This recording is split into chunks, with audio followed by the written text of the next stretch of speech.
Welcome to Sahara TV's State of the Nation. The Thank you. deluge of social, economic, and political upheavals in the Nigerian polity currently portrays a very bad omen for peace, progress, and continuity of the country. In totality, the ruling political elite at all levels of government have run the country almost aground, such that hope for a redeem seems to be getting dimmer. And unless some drastic action is initiated, not only will it be difficult for the country to survive eventually, her downfall can be slow, steady, and painful. The handwriting is on the wall, and the dastardly results are playing out. Surely, the state of the Nigerian nation calls for a change of direction to avert a looming doom. Today, to examine Nigeria's deepening security and economic crisis on Sahara TV State of the Nation is an experienced academic researcher with a Doctor of Philosophy focused in philosophy of conflict resolution from Nottingham Trent University, Dr. J. Oguntuwase. It's a pleasure having you on Sahara TV, sir. Thank you so much, Doctor. Pleased to meet you. I wonder what your assessment of this government in the last 7 years is in terms of the promises, the chief goal they have set for themselves in terms of security and the economy. How have they fared? And looking at the current economic, political, social, and security challenges in the country, would you describe Nigeria as at today as a failed state? Oh, well, thank you. Let me quickly start by saying that to say that Nigeria is a failed state is an understatement. And some of us are actually embarrassed on a daily basis about some of the things we experience and hear. Things that you cannot just imagine. We see there are models all over the world, and we see that Nigeria is an exception. Now, you see, let me start by saying this. I personally, I was appraised for being able to develop principles of societal peace, conflict resolution, and nation building from contradictory narratives, from contradictory and very complex narratives. Professors from the Nottingham Trent University describe my work as exemplary for being able to come up with resolutions from contradictory narratives and very difficult and complex narratives. But you see, we see a lot of inconsistencies, right, that are consistently inconsistent. But in the Nigerian situation, the inconsistencies are inconsistently inconsistent. They are inconsistently inconsistent. In other words, there is no pattern. Yeah, if it is inconsistent, and that inconsistency is consistent, right, then we can find a way around it. I studied Agamben's philosophy of the Homo sacer, and I was able to adapt the complex philosophy of the Homo sacer to solving societal problems. However, in the case of Nigeria, I am at loss because it does not have a pattern. I am unable to fix the Nigerian problem into the structure of the of my findings. And I will tell you this. Let me quickly go back a little bit. You see, what determines a good decision is not the outcome of that decision afterwards, but what determines a good decision is the circumstances surrounding that decision when it was taken. In other words, you could actually take a wrong decision that turned out to be right. It has an output that is right, but it does not mean you actually took a right decision. And you could actually take a right, you could actually take a right decision that turns out to be the wrong, comes with a wrong output. And it does not mean that because the output is wrong, therefore you had taken a wrong decision at the time you took the decision. Now, I'm pushing this a little bit to say this. I'm one of those people who felt that at the time General Buhari was coming into government, the most reasonable thing was to support General Buhari against Goodluck Jonathan. Yes. And people today can quickly jump around and say, look, you see, we told you, look at what has turned out. No, it was not a wrong decision when it was taken. The ineptitude of that government of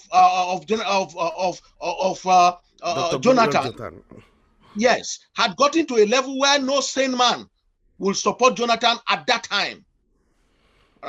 Professor Aki Oyebode said some of us who carry a PhD around are ashamed. I mean, to say, for the first time we had an opportunity for somebody who claimed to have a PhD and he's gotten there, he doesn't seem to have a clue. All right. So, the decision at that time to get rid of, Jonathan, you understand, I still stand by it, that it was the right decision. Unfortunately, it appears that the consequence of it is now wrong. It does not mean that that was a wrong decision at that time. There were enough reasons to say, well, these are the only choices we have. It is not as if General Buhari is a saint or an excellent personality. If he was so excellent that Nigerians wanted him, he wouldn't have, come first, second, and third time, and they refused him.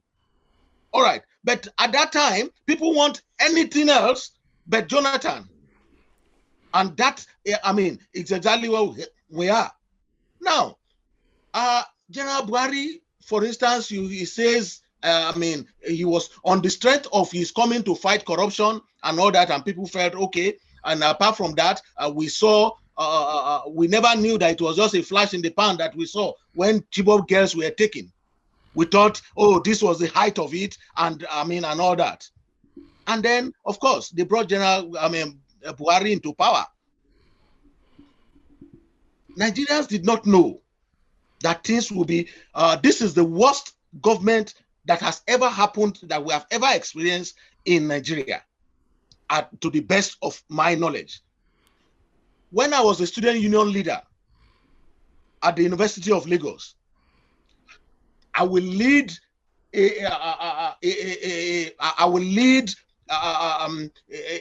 congregation of students from University of Lagos. We will load ourselves in a bus and drive from Lagos to Sokoto to attend NANS meeting. When we had the 10th anniversary of NANS, Opeyemi Bamidele was our NANS president at that time. I led a congregation of students from University of Lagos to Benin to attend NANS meeting.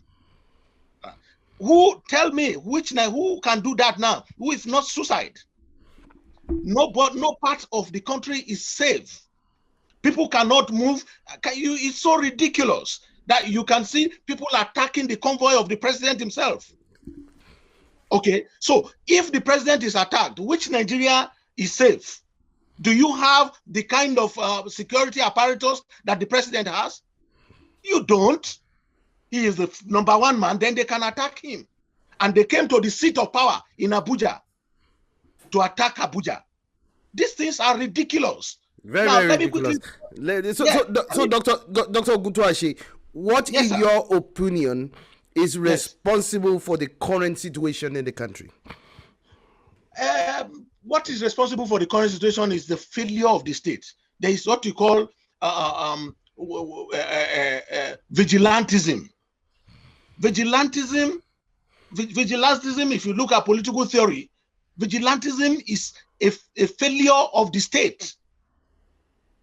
You understand? It is when people feel that they can no longer be protected, that everybody begins to think of how to, protect himself.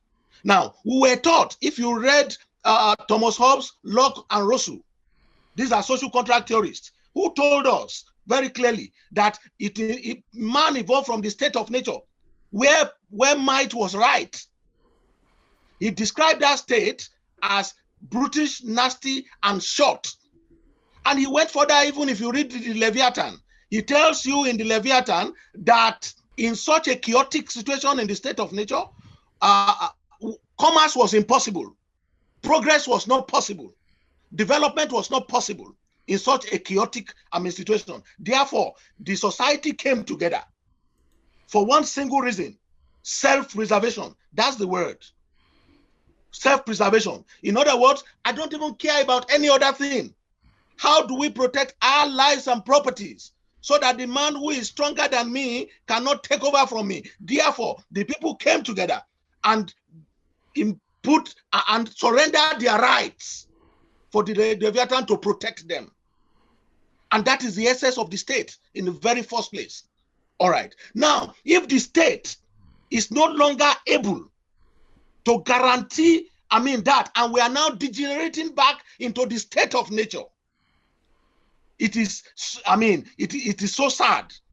So in the Nigerian state is a failed state. And it is because we have been unable to set up basic things that we should do. Now, listen, there's something I keep hearing.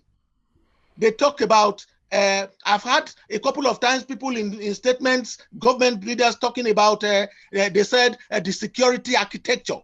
Exactly. Does Nigeria have a security architecture? I don't know what that is, because the indices are not there. Now, a security, let me quickly tell you, in the United Kingdom, for instance, let me give you an example. Before the state begins to tackle insecurity, you know what the first thing they did?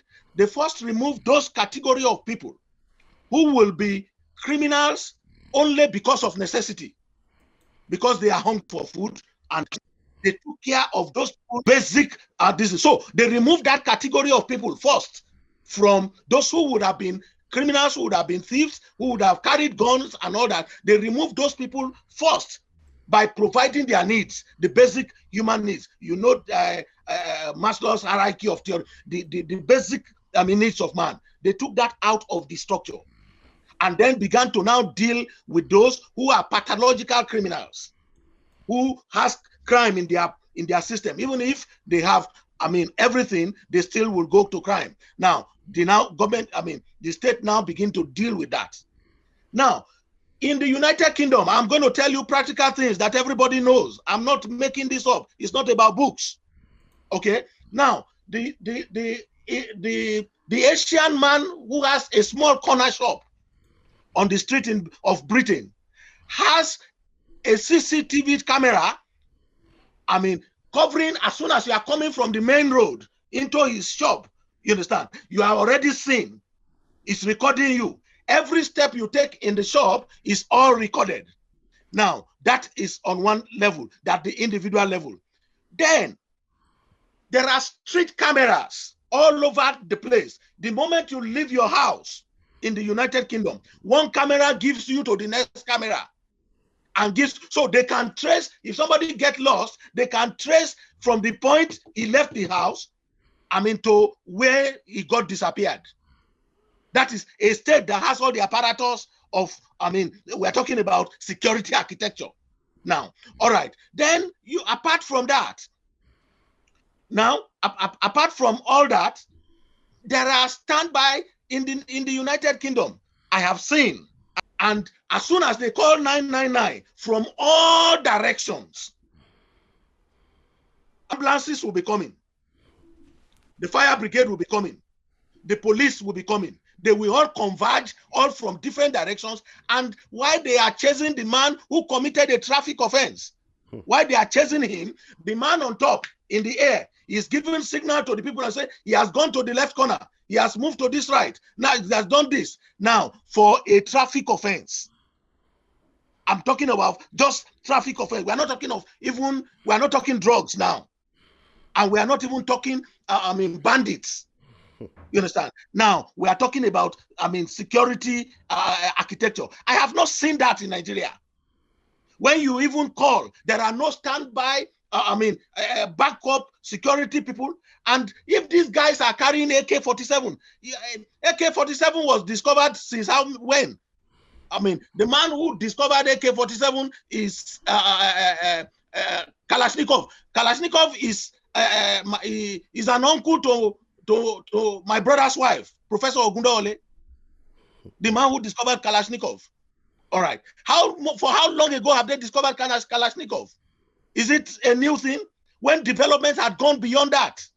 In the past, we were talking of weapons of mass destruction. We're talking about intercontinental ballistic missiles. Who is talking ballistic missiles now? Which is part of the problems why I am so sad about the fact that no president from independence to today has been able to give us any electricity. They keep on coming back and begin to patch up things and say, well, they increase the national grid and whatever. For God's sake, why don't you pack up the entire thing and start from the scratch? If you do not have the technology, then import the technology. And that is part of the reasons why I'm so sad that somebody can come on air, in the light and to say that, well, we had, this committee and we bungled it. And he is the man who is, importing generators to Nigeria, and all that. And he comes to tell you today and say he wants to become president. I feel so sad. In the United Kingdom, if you're looking for a job, you want to sweep the floor. Are you listening to me? Go ahead. You find out that, sorry for that digression, it's the Nigerian problem is all woven. You understand? It's just a woven and all that. That's why sometimes you find me that's sad and very painful. You get what I mean? So I got that, sir. People who have not been able to get somebody who will beat his records, all this but they are saying that all this happening all this happening in a Senate climb. Now, earlier on, Dr. Oguntuwase, you talked about the failure of Nigeria's security architecture, and we had some admission by the National Security Advisor, Babagana Moguno, some couple of days back, when he declared that the nation's security brass hats do not possess all the wherewithal needed to defeat the hydra-headed security challenges that are besetting the country. Are the security agencies armed enough to contend with the nature of security threats and problems that is confronting the country at this point in time? Do you know what Papa Awolowo once said? He said, you don't fight the effect in order to cure the cause. You fight the cause in order to cure the effect. I am a philosopher. I'm a political analyst. I'm a communicator. And I can tell you very clearly, do you understand, that you do not, the cosmetic approach is not what we need.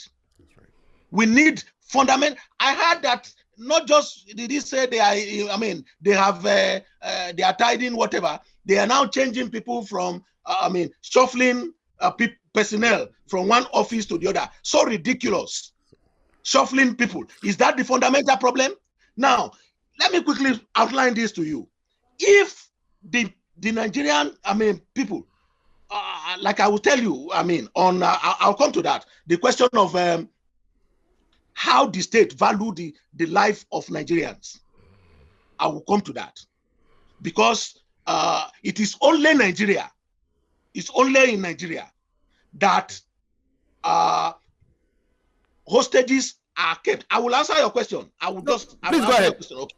All right. It is only in Nigeria that hostages are taken. It's only in Nigeria that hostages are taken. Children were adopted. Okay. You could not, the state went to sleep, forgot them. They forgot them. Now, did you know how long it took them, America, after 9/11, to capture Osama bin Laden? They kept their cool. That look, if this thing has happened, we are not going to fold our hands until we get to the bottom of it. The Nigerian state is no longer thinking about those people. People who were captured on the train. And you know where these people are. You give them ransom. You negotiate with them. They are on the social media. People are interviewing them. And they are not obscure. They are not living under the ground. They are in the same territory where you are. There are modern technologies of getting these people. And then do you know what? They use those ransom to further equip themselves. and make themselves more difficult to defeat. That is what your security architecture is all about? Still on the issue of the economics, Nigeria's economy, according to a recent business report by CS Business, Nigeria's economy has operated without direction for the last 7 years. I'm quoting that report as that. And since Buhari came into power, living standards have dropped and prices are almost 3 times higher. Analysts says that Nigeria's economy is hurtling towards a fiscal crisis.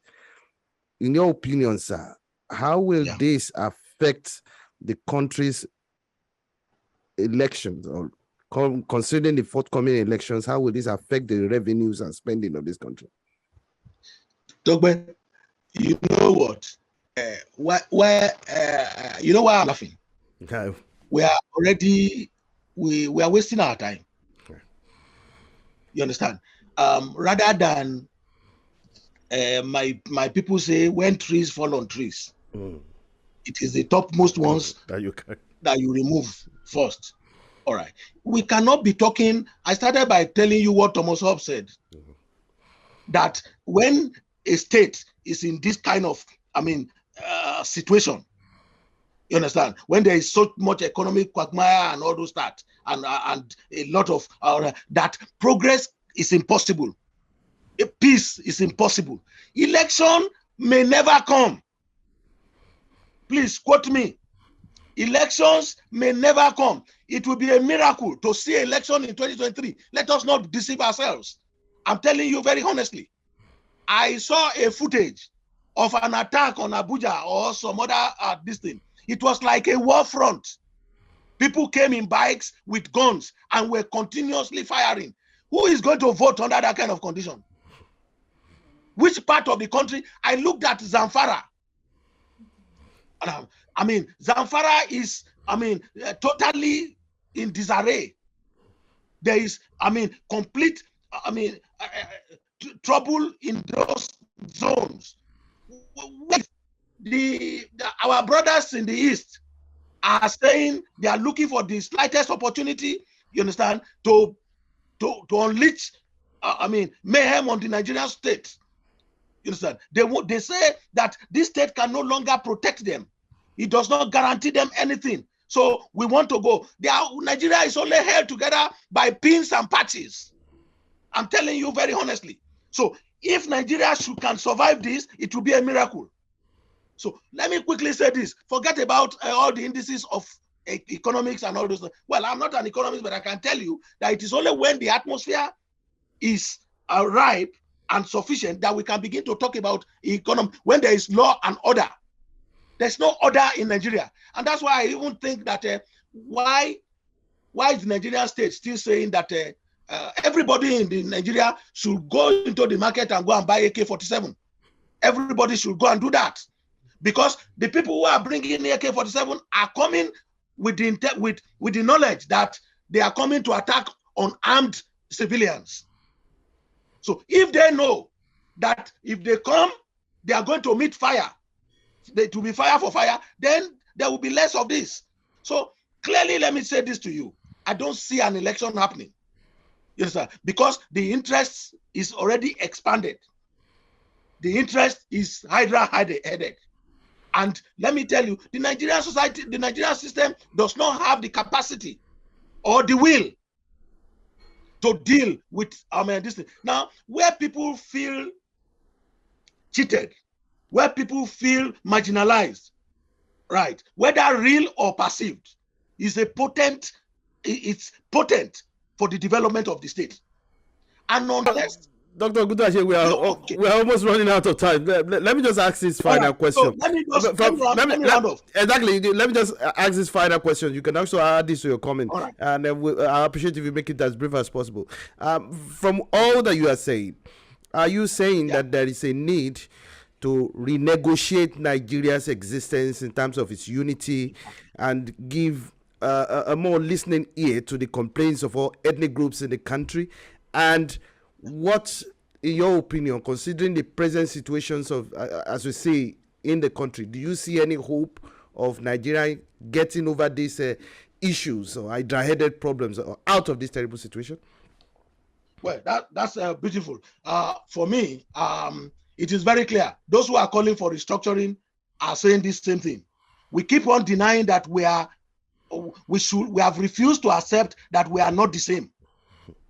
You understand? So even when a particular popular issue is going on, there is a way in which they could manipulate, change the narrative to either reflect ethnic, religion, or some other sectional discipline. Abiola was voted for largely from the north, but in the course of history, they made it to look like a southern agenda, and that is why it failed. If it was just General Babangida alone that was fighting against the entire nation, he would not succeed.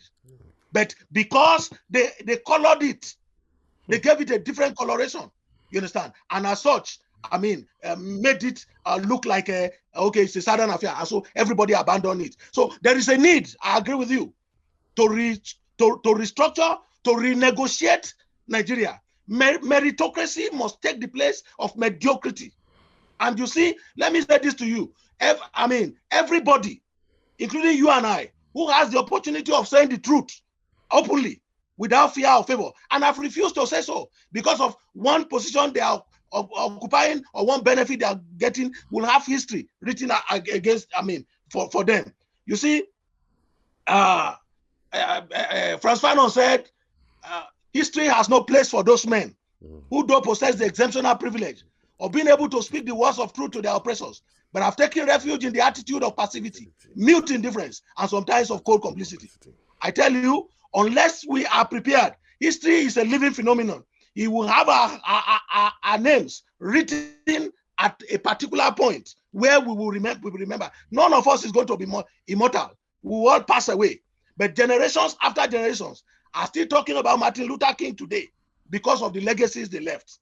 Not because of, how big their empire is, how much they stole, or whatever it is. So the Nigerian state, in Zamfara, nobody is talking whether it's a Christian or anymore. Everybody is thinking of how do we self-preservation? How do we protect ourselves? So if the Nigerian state is not renegotiated, we are only pushing the doomsday. Palliative measures can no longer solve our problem. We must go to the roots and come back, realize that we are not the same. We are all different people, different culture, different historical background, different languages, different way of life, and then we have not seen ourselves as one. And so we must recognize those differences and be able to service it accordingly. And until we are ready to do that, there is no hope. I don't see an election coming up, but if it does, good luck to Nigerians. Dr. J. Oguntuwase, we appreciate your insightful analysis and perspective. Thank you so much for for being on our program. Thank you so much, sir. Do have a great evening, sir. Thank you so much. Thank you. Yeah.